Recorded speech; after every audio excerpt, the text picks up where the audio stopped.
Hello and welcome. Silrace here with World of Tanks. And I'm here with 3 rounds of gameplay with Tiger P for your viewing pleasure. If you can derive pleasure from watching this. Anyway, that is beside the point. What I want to talk about, however, is bullying lower tiers. And my view, my view on the +/-2 matchmaker in World of Tanks. I am not here to, go, well, in my day, the Lux used to fight in tier 8 battles and would have to fight an IS-3 as a tier 4 tank, because that was a thing way back when, right? That stuff happened. And you would have the way old esports games when World of Tanks tried to be esports for and so on. I think it still does to an extent. I haven't just paid attention, but you would have the sort of tournament stuff where you would have like T1 Cunninghams as scout tanks in tier with mostly tier 8 tanks. I think it's now tier 10s in those and purely tier 10s. Anyway, that's all besides the point. The point being that when you land in these matchups, nobody complains about them when they themselves are the top tier tank, right? You just go for it and you just drive over the opposition because you are the top tier tank and you can just, shoot things in the face and basically go through them because they are lower tier than you and such. You just load into a premium round and go through an M6 turret and you move on with your day. In a tier 7 heavy tank, right? You do get, if you start reading a whole bunch of World of Tanks stuff, which I generally don't, but I do occasionally when I look through some other things, and suddenly somebody is complaining about the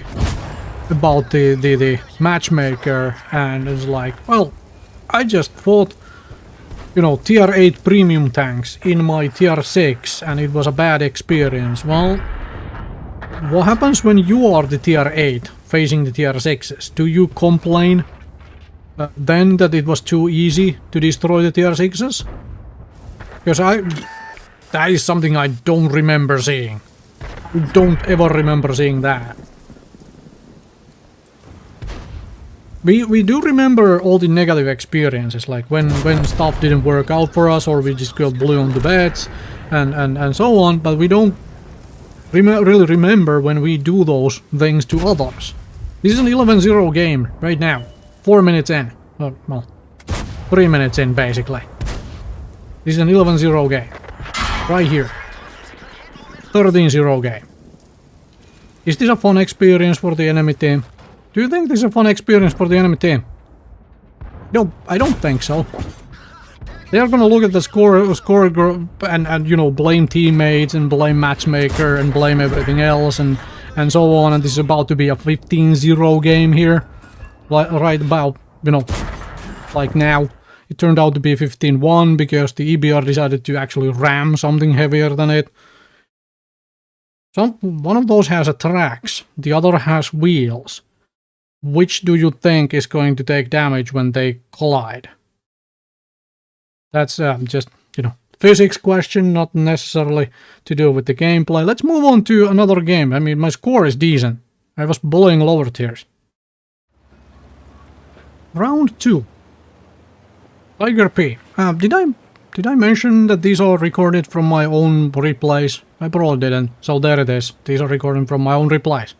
And also, all 3 of these will be featuring Tiger P, just to clarify that as well. So you can see some more Tiger P action. Again, tier 7 in a tier 6 matchup. I could be facing tier 5s, I am actually facing tier 6s. Here. I'm not bullying tier 5s, I'm bullying tier 6s. With a tier 7 heavy tank of sorts. This is not a heavy tank, this is a heavy tank. What's the difference? One of them is lower, I suppose. Anyway. The point I am making here is that, or want to rather make, is that we should all think a little bit on what is the experience like for the opponents when it comes to this sort of matchups. When you just destroy lower tier tanks. This is like, hey, well, that's a tier 7. I'm going to fight you here. That's fine. Okay. I'm gonna pull back to try and make sure that nobody shoots me in the butt when I'm climbing. And that's a tier 6, and I'm getting shot at multiple times because the tier 6 auto loader. That's another tier 6. Hi there, tier 6 medium tank. You're stuck now. Apparently you don't have repair kit, or you just choose not to use it because you know you're going to blow the beds. And that's three. That's a tier 7 and 2 tier 6s done in under 2 minutes out of this battle, and I contributed to essentially all 3 of those in some fashion or another. Now, of course, I get shot at by a big meaty shell there, and I am pulling back before I decide to repair that ammo rack, because like I didn't know if I was gonna get completely and utterly shot to pieces there. But it's 4-0 again. We're essentially bullying lower tier tanks here. Now granted, lower tier tanks can have big guns like that SU-100Y. It has a big gun for being a tier 6 tank destroyer. But still. 5-0. Is this a fun experience for the enemy team? Does this look like fun experience for the enemy team? So far, I don't think so. I don't think so. I think I'm being a bully here, and I don't like to be a bully in general. But this is what the matchmaker does from time to time. And like I said, I could be facing tier 5s here, at least it's tier 6 tanks.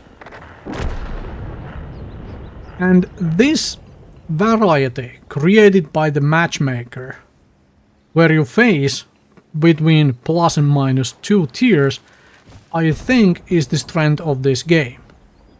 Because even though sometimes the games are definitely not fun, they are clearly definitely not fun, because they turn out to be one-sided, or you have to face something that you barely have any chances of, you know, doing anything about. You get situations like that in this game, thanks to, you know, being a tier 6 tank facing tier 8 tanks, or being a tier 5 facing tier 7s, or sometimes even being tier 8 facing tier 10s. That strength, that variance, and I am trying to figure out, like, okay, how do I get my, oh, there we go, okay, that's how. And then there is an IS, but I can shoot this KB-1S once more. Huh? There is an IS over there. And they are all, okay. Wait, it's the IS with the little gun? Okay, well then.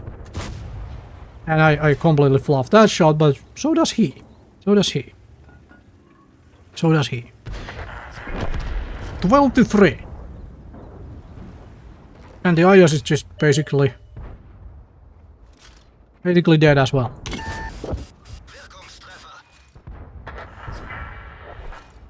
Yeah, can I get, nope. Okay, didn't get the kill shot. 14-4.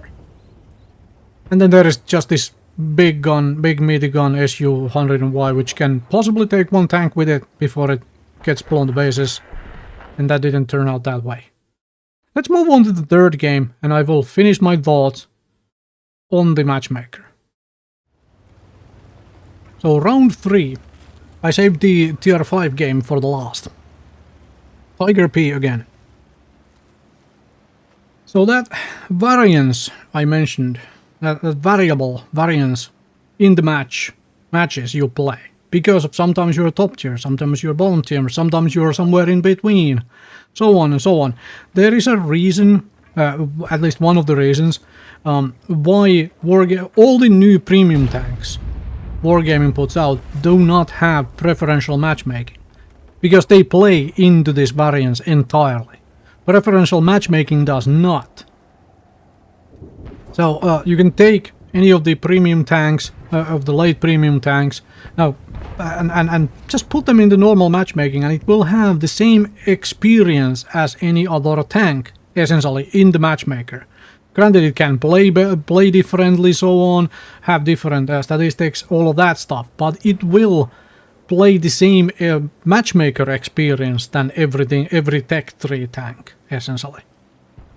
And that why I think the variance is such a strong suit for the game, such a strong thing for the game, is that any player who wants to get better, who looks at their stats and thinks, well, I want my win rate up, or I want to destroy more tanks, kill death ratio, I want my damage ratio up, and so on. That variance creates to them this sort of like intelligent, interesting puzzles where they start thinking, okay, what happens when I am a bottom tier tank and I fight higher tier tanks? How do I get my kill death ratio up? How do I get my damage per game ratio up? Fighting something that is difficult for me, something that is harder for me to destroy, and so on.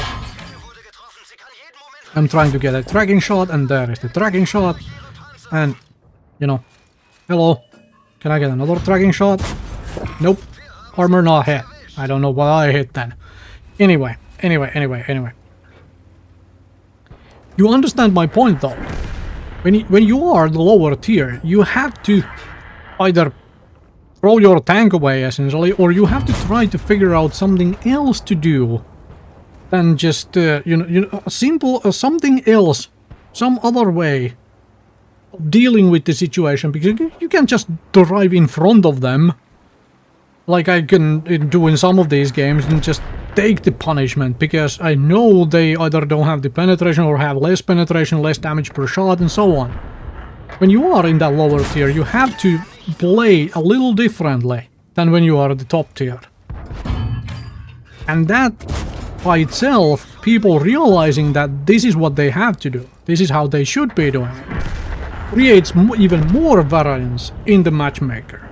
Because suddenly the lower tiers do different thing, and the higher tiers try to do different thing. And it comes into this massive collision of everybody trying to play the game just ever so slightly differently. And so, even though we play the same maps, and generally in similar enough fashion, like heavy tanks go here, medium tanks go here, tank destroyers sits here, there is still massive amounts of variability in every single match because of this variance. If we remove +2 -2 matchmaker entirely and put same tier tanks fighting each other every single time, you have much less variability in your games, which means that generally games begin to look even more the same.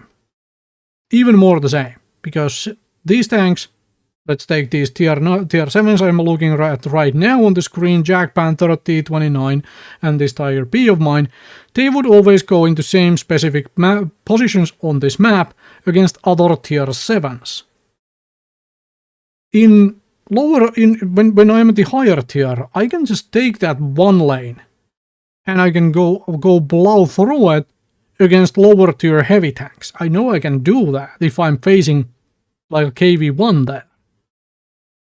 And that KV-1 has to play the position a little differently if I was in a KV-1 and facing a Tiger P. But if I am a Tiger P facing another Tiger P, you get my point. I think the +2 -2 matchmaker is the strength of this game, because it means every single match you play on these same maps ends up playing ever so slightly differently from all the others. Thank you very much for watching. Hopefully this was entertaining enough. And I mean, please feel welcome, feel free to disagree with me or agree with me, and let me know in the comment section below. Am I entirely wrong? Because this is how I look at it, this is how I think of it, and I don't claim to be right or wrong about it. This is just how I look at it, and like, okay, this is what I see as the strength of this game.